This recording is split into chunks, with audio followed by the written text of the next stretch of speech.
السلام عليكم ورحمة الله وبركاته. اللهم صل وسلم وبارك على سيدنا محمد وعلى آله وصحبه أجمعين. ازيكم يا حبايبي، عاملين ايه؟ يا رب تكونوا بخير. النهارده وصفتنا هنعمل طاجن اللحمة بالبصل. بجد طعمه تحفة تحفة تحفة، يعني طعمه خيال فوق الوصف، وفي نفس الوقت بسيط جدا وسهل. اول حاجة اللحمة بتاعتي شوحتها في معلقة سمنة ومعلقة دهن، وبعد كده بدأت ان انا حطيت لها ميه وسبتها يجي نص ساعة كده على النار بالميه، زيها زي اللحمة المسلوقة، يعني هنسلقها نص سلقة كده. بعد كده اول ما نشفت الميه منها رحت بقى حطيت لها البصل مقطعاه جوانح زي ما انتم شايفين كده، وبدأت انزل بالتوابل ما عدا الملح. هقول التوابل انا حطيت ايه دلوقتي: رشة من جوز الطيب، توابل لحمة، فلفل اسود، رشة من القرفة، رشة من الحبهان المطحون، رشة من ورق لوري المطحون. برضو كل المنكهات دي كلها انا حطيتها تمام. انا ضفت لها بس معلقه سمنه عشان لقيتها ناشفه معايا، وهفضل بقى ايه اقلب فيها كده واشوح لحد ما البصله تدبل معايا.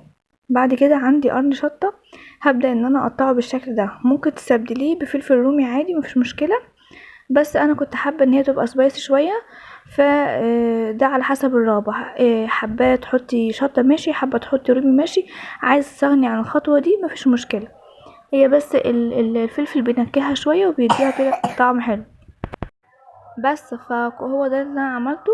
بعد كده ضفت لها ميه زي ما انتم شايفين كده، بعد ما شوحتها كده وقلبتها مع الفلفل والبصل واللحمه، سبتها كده ايه بميتها لحد ما تغلي مع نفسها.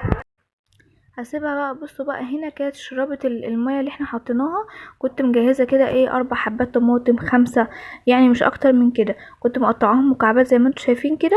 رحت ضفت عليها الطماطم وغطيتها برضو وسبتها لحد ما وصلت للمرحلة اللي انتم شايفينها دلوقتي.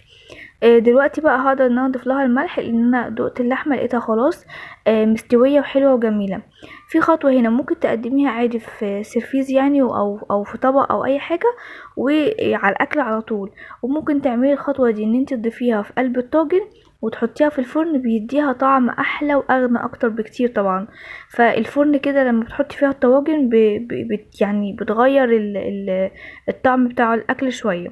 فحطيته في الطاجن وحطاه في الفرن زي ما انتم شايفين كده. ما حبيتش ان هي تاخد لون قوي، بس زي ما انتم شايفين بصوا الغليان، يعني بجد حاجه تحفه جدا وكانت مستويه. احنا بقى بناكلها ازاي؟ احنا بقى بنطلعها كده في قلب طبق وبنغرف يعني في قلب طبق، وبنغمس بالعيش. ومش عايزه اقول لكم يعني جنبها شويه رز ماشي، مش جنبها شويه رز، هي فله كده نعمه ورد الحمد لله. فجربوا الطريقه دي هتعجبهم جدا، حاجه سهله وممكن طبعا تعمليها من ضمن العزومات برضو. اشوفكم على خير في فيديو جديد، واتمنى لكم الستر والصحه والسعاده، والسلام عليكم ورحمه الله وبركاته.